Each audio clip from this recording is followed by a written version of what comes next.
dopustite mi, ratni veterani Češke Republike, hrvatski ratni veterani, da vas srdačno pozdravim u ovaj naš dom, zbor udruga hrvatskih ratnih veterana, koji ima čast danas vas, češke ratnike, češke časnike, dočasnike i ljude koji dajete doprinos u svijetu, da dadete obol i jedno priznanje, odnosno da damo obol i jedno priznanje ne samo vašem vojniku koji je poginuo za našu slobodu, za našu demokraciju, nego za sve one koji i dalje sudjeluju u mirovnim misijama svijeta. Želio bih u ime Zbora udruga hrvatskih ratnih veterana pozdraviti čovjeka koji predstavlja Češku Republiku u gradu Zagrebu i Republici Hrvatskoj, njegovu ekscelenciju veleposlanika Vladimira Zavaza.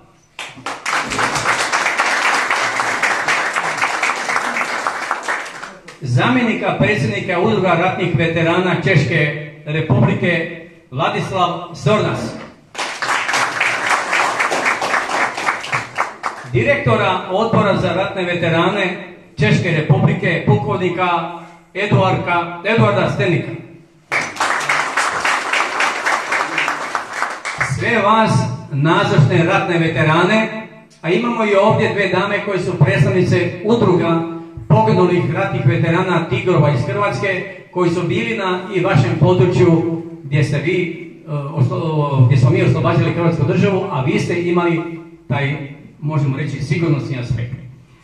Dopustite mi da i pozdravim našeg i posebnog gosta u ime ministra ratnih veterana, odnosno točnije ministra hrvatskih branitelja, gospodina generala Tome Medveda, koji se ispričao jer je imao, ne on, nego smrtni slučaj i morao je biti na pogrebu jednog našeg heroja, Ivana Kozlicu, kao izaslanika ministra hrvatskih branitelja.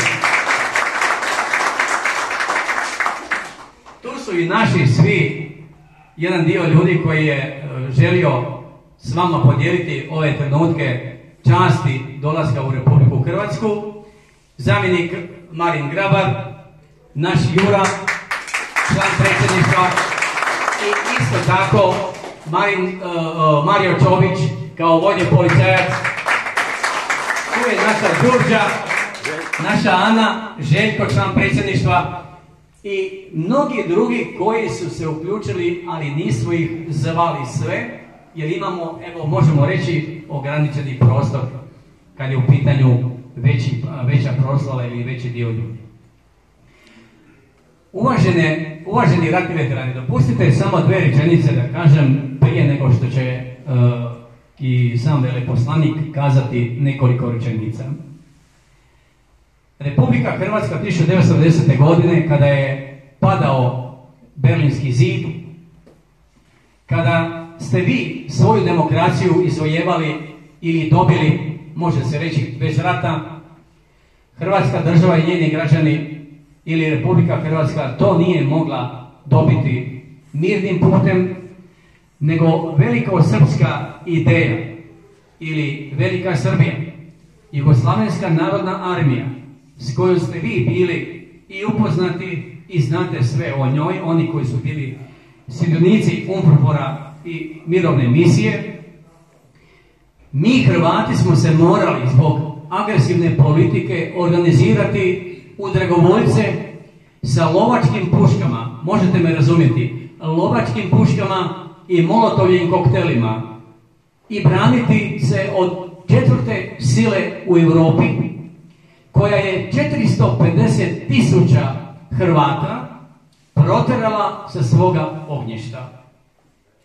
Mi nismo bili protiv niti Srba, niti srpskih zahtjeva ili demokracije, nego nismo htjeli da Republika Hrvatska bude Velika Srbija.